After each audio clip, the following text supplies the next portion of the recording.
Bonjour et bienvenue à notre troisième podcast iPhone 3G System. App Switcher Rotator est un tweak disponible sur Cydia vous permettant d'activer le dock multitâche en mode paysage. Une fois le tweak installé, voici ce que cela donne. App Switcher Rotator est disponible pour 1,49$ sur Cydia Store depuis la repo Big Boss ou gratuitement en version crack sur notre repository Cydia à l'adresse http://iphone3gsystem.fr/cydia/. RIM présente une nouvelle tablette tactile qui se positionne sur le marché de l'iPad et le moins que l'on puisse dire c'est que l'iPad n'a qu'à bien se tenir. Les principales caractéristiques du Playbook sont le multitâche, 1 Go de mémoire vive, un équivalent de FaceTime a été développé sur la tablette, la caméra frontale dispose de 3 millions de pixels et celle au dos de 5, la prise de photos et de vidéos en HD, un écran LCD de 7 pouces et une résolution de 1024 par 600, un stockage de 16 ou 32 Go, un poids de 400 grammes, un port micro USB, le Wi-Fi, le Bluetooth en 2.1 et un navigateur avec Flash 10.1, Java et HTML5. La date de sortie est prévue pour le premier semestre 2011. Voici une vidéo de présentation.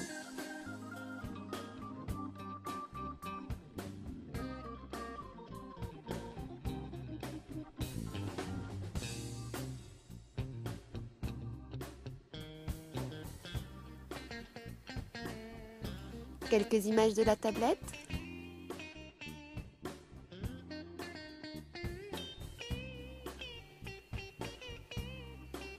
Et pour plus d'informations, rendez-vous sur le site officiel de BlackBerry. Pod2G et son équipe sont sur tous les fronts et ils ont réussi à exécuter le jailbreak sur l'Apple TV. En effet, CHParn a découvert que Apple avait mis en ligne sur leur serveur le firmware de l'Apple TV qui n'est en fait que le firmware 4.1 de l'iOS. Une fois modifié, la chronique DevTeam a soumis le firmware à Chatter qui leur a donné les clés décryptées en un rien de temps. Ainsi, la DevTeam a pu jailbreaker sans souci cette Apple TV. Le jailbreak de l'Apple TV pourra permettre l'installation d'applications tierces. Nous ne savons pas encore ce que les développeurs pourront en faire, mais nous leur faisons entièrement confiance. Malheureusement pour la marque finlandaise, les dirigeants de Nokia n'ont pas donné suite à ce projet de smartphone qui incluait pourtant un App Store. Mal en point sur le marché des smartphones face à l'iPhone et à des marques comme HTC et Samsung qui tirent parti du succès d'Android, Nokia peut se mordre les doigts. Le New York Times nous apprend en effet par la voix d'un ancien employé que le constructeur finlandais avait dans ses cartons en 2004 un prototype d'appareil proche de l'iPhone et qu'il a préféré ne pas aller plus loin dans son développement à cause de la peur de faire un flop. Personne ne se doutait du potentiel des écrans tactiles et comme c'était un terminal qui coûtait cher à produire, les risques pris par Nokia étaient élevés. Alors la direction a fait comme d'habitude, elle a tué le projet dans l'œuf, explique M. Harry Akarenen dans les colonnes du journal américain.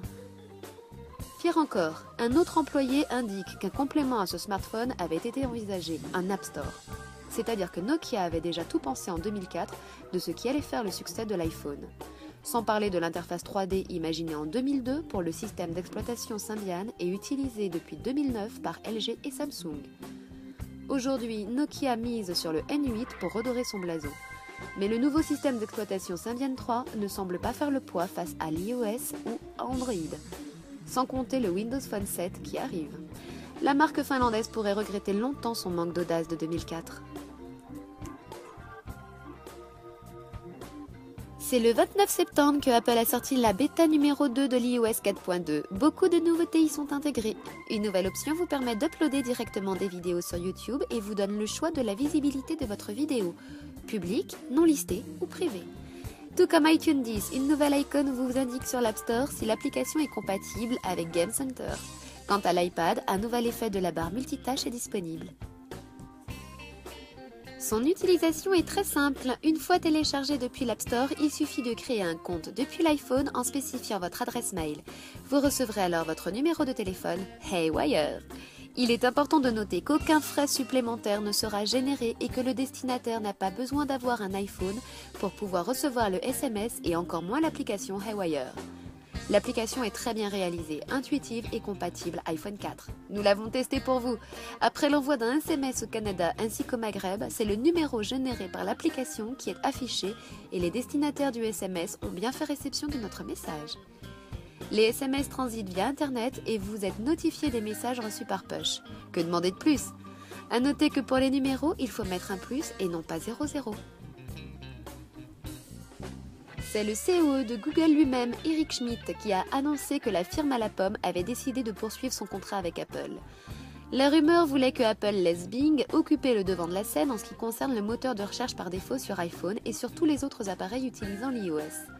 On se doute que Google a dû débourser une sacrée somme pour maintenir sa place de moteur de recherche numéro 1 auprès d'Apple.